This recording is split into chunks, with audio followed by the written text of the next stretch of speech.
আসসালামু আলাইকুম রহমতুল্লাহি ওবরকাতুহু। সম্মানিত দর্শক, ডক্টর মোহাম্মদ ইউনূস এবং তার যারা সঙ্গী সাথী উপদেষ্টা রূপে এই সরকার পরিচালনা করেছেন, তাদের বিদায়ের ঘণ্টা বাজছে। সবকিছু যদি স্বাভাবিক থাকে, হয়তো এই মাসের 15-16 তারিখের মধ্যে ক্ষমতা হস্তান্তর হবে।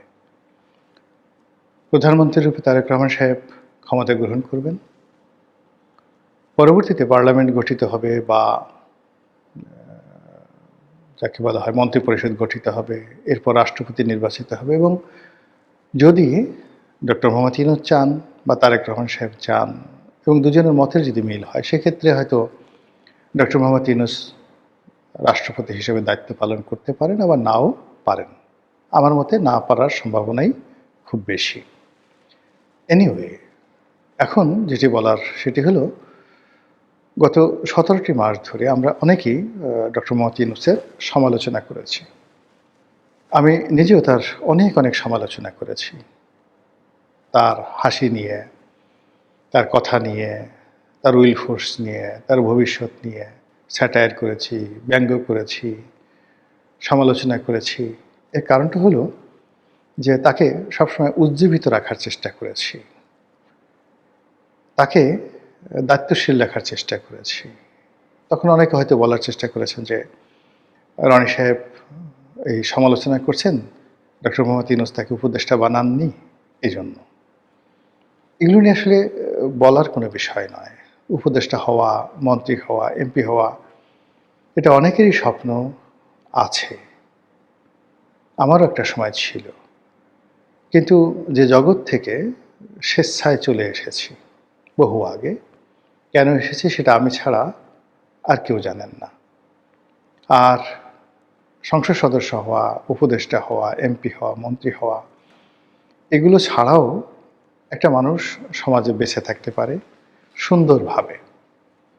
বা মন্ত্রী এমপির যে ক্ষমতা থাকে বা তাদের যে গ্রহণযোগ্যতা থাকে, সেগুলো ছাড়াও একটা মানুষ যদি মানুষের ভালোবাসা পায়, এমনকি কোনো পশুর ভালোবাসা পায়, বৃক্ষলতার ভালোবাসা পায়, প্রকৃতির ভালোবাসা পায়, এমনও দেখা গেছে অতীতে বহু রাজা রাজত্ব ছেড়ে দিয়েছে কেবল নদীর কলকল ধ্বনি শোনার জন্যে।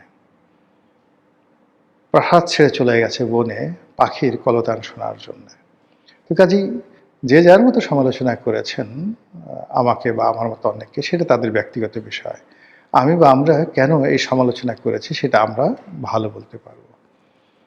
তো যেটা বলছিলাম যে ওনার সমালোচনা করেছি আমি ব্যক্তিগতভাবে, যেহেতু এখন বিদায় বেলায়, এখন আর কেউ বলতে পারবে না যে ডক্টর মোহাম্মদ ইউনূসের প্রশংসা করলে তাকে তেল মারা হচ্ছে। তার কাছে আমার এখন কেন দূরের কথা, এই বাংলাদেশে কারোর কোনো স্বার্থ নেই। এবং তিনি ক্ষমতা হারানোর পরে হয়তো এমন অবস্থার মধ্যে পড়বেন যে তার সঙ্গে যদি কারো সম্পর্ক থাকে বা তার কেউ প্রশংসা করে, সে আরও বিপদে পড়তে পারে আগামী দিনগুলোতে। তো সেই অবস্থাতে যেটা বলার চেষ্টা করছি যে, ওনার বিদায়ের ঘণ্টা যত বাজছে, ওনার বিদায় নেবার ক্ষণ যত কাছাকাছি আসছে, ততই তার জন্য মায়া হচ্ছে, কান্না হচ্ছে, কান্না পাচ্ছে। অবশ্য তার প্রেস সচিব একবার বলেছিলেন যে ডক্টর মোহাম্মদ ইউনূস চলে যাওয়ার পর অনেকে কাঁদবেন। আমরা সেদিন হেসেছিলাম, অনেকে হেসেছিলাম, কিন্তু এখন ওনার এই বিদায়ের বেলায় বিশ্বাস করে আমার নিজের কাছে কিন্তু খারাপ লাগছে। এবং আমি যে কথাগুলো আগে বলিনি, কিন্তু সরকার বলার চেষ্টা করেছে, কিন্তু ওইগুলো অতটা প্রচারিত হয়নি। কিন্তু এখন বলবো, তার বিদায় বেলায় বলবো যে তিনি ইতিহাসের একটা সন্ধিক্ষণে এসেছিলেন।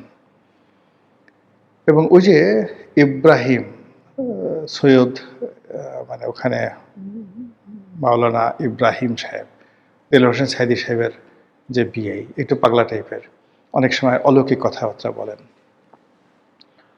তো মুফতি কাজী ইব্রাহিম, তিনি একবার বলেছিলেন যে আল্লাহ বিশেষ কৌশল করে তারপর আলাদাভাবে ডক্টর মোহাম্মদ ইউনূসকে সিলেক্ট করে বাংলাদেশের জন্য পাঠিয়েছেন, এটা তার কাছে খবর আছে। কাজেই ডক্টর মোহাম্মদ ইউনূসের আনুগত্য করা, তাকে ভালোবাসা, তার কথা মান্য করা ফরজ, না করলে গুনাহ হবে। তো তিনি তার মতো করে কথাটা বলেছেন। আজকে এই সময়টাতে আপনি যদি তার কথার একটি অংশ শুধু স্মরণ করেন, যে পরিবেশ এবং যে পরিস্থিতিতে ডক্টর মোহাম্মদ ইউনূস ক্ষমতা নিয়েছেন, ডক্টর মোহাম্মদ ইউনূসের জায়গায় যদি অন্য কেউ হতেন, সারা বাংলাদেশে গৃহযুদ্ধ শুরু হয়ে যেত। ডক্টর মোহাম্মদ ইউনূসের জায়গায় যদি অন্য কেউ হতেন, ভারত এখানে আওয়ামী লীগকে পুশিং করার জন্য, শেখ হাসিনাকে আবার ক্ষমতায় বসানোর জন্য যদি তারা সার্জিক্যাল স্ট্রাইক চালাতো, বাংলাদেশের কেউ সেটা প্রতিহত করতে পারতেন না এবং বাংলাদেশের পাশে কেউ দাঁড়াতো না। ডক্টর মোহাম্মদ ইউনূসের সঙ্গে পশ্চিমা দেশগুলোর সম্পর্ক, আমেরিকার সম্পর্ক, তার গ্লোবালি বিশ্বজোড়া যে খ্যাতি ছিল, সেই খ্যাতির কারণে তার চোখে চোখ রেখে ভারতের যে কর্তৃপক্ষ ঝগড়া করার মতো অবস্থা তাদের ছিল না। তারা প্রাণান্ত চেষ্টা করেছে ডক্টর মোহাম্মদ ইউনূসকে অপমান করার জন্য, তাকে বিপদে ফেলার জন্য, তাকে অ্যাভয়েড করার জন্য। কিন্তু ডক্টর মোহাম্মদ ইউনূস যে দৃঢ়তা দেখিয়েছেন ভারতের বিরুদ্ধে, এটা এই স্বাধীন বাংলাদেশে কেউ কখনো দেখাতে পারেনি, কল্পনাও করেনি। এবং আগামীতে ভারতের বিরুদ্ধে এভাবে আঙ্গুল তুলে, তারপরে ভারতের চোখে চোখ রেখে ভারতীয় আধিপত্যের বিরুদ্ধে কথা বলবেন, এরকম রাষ্ট্রনায়ক বাংলাদেশে যদি আসে, সেটা বাংলাদেশের সৌভাগ্য। কিন্তু ডক্টর মোহাম্মদ ইউনূস এই গত 17 মাসে সেই কাজটি তিনি করে গেছেন তার লোকজন সহকারে। এটার জন্য যতদিন বাংলাদেশ থাকবে, ততদিন তিনি, যারা ভারতের আধিপত্যবাদ পছন্দ করে না, তাদের কাছে স্বপ্নের মহানায়ক হয়ে থাকবেন। এটি হলো প্রথম। দ্বিতীয় হলো, শেখ হাসিনার জমানার শেষ দিকে পুরো ব্যাংকিং সেক্টর, অর্থনৈতিক সেক্টর দেউলিয়াত্বের পর্যায়ে পৌঁছে গিয়েছিল। ফরেন রিজার্ভ নামতে নামতে নামতে নামতে প্রায় $16 বিলিয়ন নেমে এসেছিল। এখন সেটা $32 বিলিয়ন।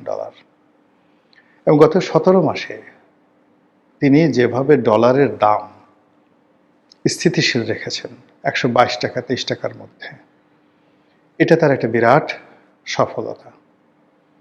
শেখ হাসিনার জমানাতে যে ব্যাংকগুলো লক্ষ লক্ষ কোটি টাকা বিদেশে পাচার করেছে, তছরুপ করেছে, মালিকরা যাচ্ছে তাই করেছে, এরকম 8 থেকে 10টি ব্যাংক দেউলিয়া হয়ে গিয়েছিল। এই ব্যাংকগুলোকে বাঁচিয়ে রেখে, এই ব্যাংকগুলোকে মার্জার করে সম্মিলিত ইসলামী ব্যাংক করার তার যে সিদ্ধান্ত, এটি কেবলই যুগান্তকারী নয়, এটি আগের সরকারের বিশাল একটি কুকর্ম। সেই কুকর্মের দায় ডক্টর ইউনূস গ্রহণ করে সেই কুকর্মটিকে সামাল দেওয়ার চেষ্টা করেছেন। এবং উনি যদি না আসতেন, ওনার সরকার যদি না আসতো, তাহলে বাংলাদেশ যদি দেউলিয়া হয়ে যেত শ্রীলঙ্কার মতো, বাংলাদেশ যদি দেউলিয়া হয়ে যেত স্পেনের মতো বা গ্রিসের মতো, আশ্চর্য হওয়ার কিছু ছিল না। এবং বাংলাদেশ দেউলিয়া হয়ে গেলে বাংলাদেশকে সাহায্য করার জন্য, গ্রিসকে সাহায্য করার জন্য যেভাবে ইউরোপীয় ইউনিয়ন ছুটে এসেছে, এভাবে বাংলাদেশকে সাহায্য করার জন্য কেউ আসতো না। মানুষ মানুষের সেই মাংস কামড়িয়ে খেত। এটা অবশ্যই ডক্টর মোহাম্মদ ইউনূসের শুভকর্ম এবং তার জন্য তিনি দোয়া পাবেন। আইনশৃঙ্খলার যে অবনতি হয়েছে, এটা সত্য। মব হয়েছে, এটাও সত্য। কিন্তু তিনি ম্যালিস, প্রেজুডিস, এই দুটো শব্দ, অর্থাৎ নিজে কারোর প্রতি চড়াও হয়েছেন, কাউকে ধরেছেন, মেরেছেন, তার ব্যক্তিগত ক্রোধের কারণে, লোভের কারণে, লালসার কারণে, কিংবা হিংসার কারণে তিনি কাউকে জেলে পুরেছেন, ক্রস ফায়ার দিয়েছেন, মামলায় ফাঁসিয়েছেন, এরকম ঘটনা কিন্তু একটা সিঙ্গেল ঘটেনি। বিএনপির লোকজন আওয়ামী লীগের লোকদের বিরুদ্ধে মামলা করেছে, বিপ্লবীরা মব করেছে। এই বিষয়গুলো তিনি তার দুর্বল চিত্তের কারণে তিনি অনেক সময় মেনে নিয়েছেন, অনেক সময় প্রশংসা করেছেন, বা তার প্রেস সচিব বলেছেন যে মব আসলে অনিবার্য, এটা ক্ষোভের বহিঃপ্রকাশ। কিন্তু এখানে তার ব্যক্তিগত ইন্টেনশন ছিল না। তিনি তার যে অ্যাডমিনিস্ট্রেটিভ দুর্বলতার কারণে অনেক দুর্নাম এবং বদনামের সঙ্গী হয়েছেন, কিন্তু তার পার্সোনালি এখানে কোনো লায়াবিলিটি ছিল না। আমি শুধু তার মন্দ দিকগুলো বলছি না, যেগুলো কারণে তিনি স্মরণীয় বরণীয় হয়ে থাকবেন। সর্বশেষ যে বিষয়টি, সেটি হলো তিনি অনেক কিছু করার চেষ্টা করেছেন, হয়তো পারেননি, হয়তো ভুল হয়েছে, হয়তো সঠিক ছিল না, কিন্তু তিনি সত্যিকার অর্থে আসলে সংস্কার করতে চেয়েছেন। বাংলাদেশটা ভালো চলুক, বাংলাদেশটা বিশ্বমানের হোক, দেশের মানুষের সম্মান মর্যাদা বাড়ুক, কর্মসংস্থান বাড়ুক, এটা তিনি চেষ্টা করেছেন। কিন্তু কেউ কথা রাখেনি, কেউ তার সঙ্গে সাহায্যের হাত বাড়াননি। আর আমলাতন্ত্রের যে ঘেরাটোপ, সেই ঘেরাটোপের কারণে তার কোনো উইল ফোর্স অ্যান্ড ডিজায়ার সামনে এগুতে পারেনি। এ সময়ের মধ্যে গণভবনের সঙ্গে নয় ঠিক, মানে যমুনার সঙ্গে বঙ্গভবনের, যমুনার সঙ্গে সেনা হেডকোয়ার্টারের, যমুনার সঙ্গে বিএনপির, যমুনার সঙ্গে এনসিপির, এমনকি যমুনার সঙ্গে জামাতের বারবার দ্বন্দ্ব হয়েছে, সংঘাত হয়েছে। কিন্তু সব কিছু বাদ দিয়ে তিনি সবাইকে ডেকেছেন, নেগোসিয়েশন করার চেষ্টা করেছেন, সবার সঙ্গে কথা বলার চেষ্টা করেছেন। কখনো অভিমান করেননি, কখনো ক্রোধ দেখাননি, কখনো মুখ বাঁকা করে, মানে যাকে বলা হয় রাগত স্বরে কারোর সঙ্গে কথা বলেননি।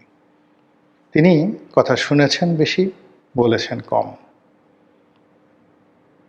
পারলে হাসি মুখে কথা বলেছেন, আর যদি না পারলে তিনি অন্যদিকে তাকে চুপচাপ থেকেছেন। কিন্তু কারোর সঙ্গে রাগ হয়ে এই গত 17 মাসে একটা শব্দ করেছেন, এই ঘটনা কেউ বলতে পারবে না। এটি আমাদের রাজনীতিতে একটা বিরল ঘটনা। এমনকি অতীতে যারা তত্ত্বাবধায়ক সরকারের 3 মাসের জন্য প্রধান হিসেবে এসেছেন, তারা অনেকেই অনেক সময় মেজাজ হারিয়ে ফেলেছেন। কিন্তু doctor Mohammad Yunus is the first man যিনি গত 17 মাসে একটি বারের জন্য মেজাজ হারাননি। তিনি তার মতো কাজ করে গেছেন। তিনি চলে যাচ্ছেন বা তিনি চলে যাবেন। আল্লাহ তাকে হেদায়েত দান করুন, তিনি সুস্থ থাকুন, বহুদিন বেঁচে থাকুন, আর আমাদের প্রতি তিনি কৃতজ্ঞ থাকুন, আর আমরাও যেন তার প্রতি কৃতজ্ঞ থাকি এবং তার জন্য দোয়া করি। আসসালামু আলাইকুম রহমতুল্লাহি ওয়া বারাকাতুহু।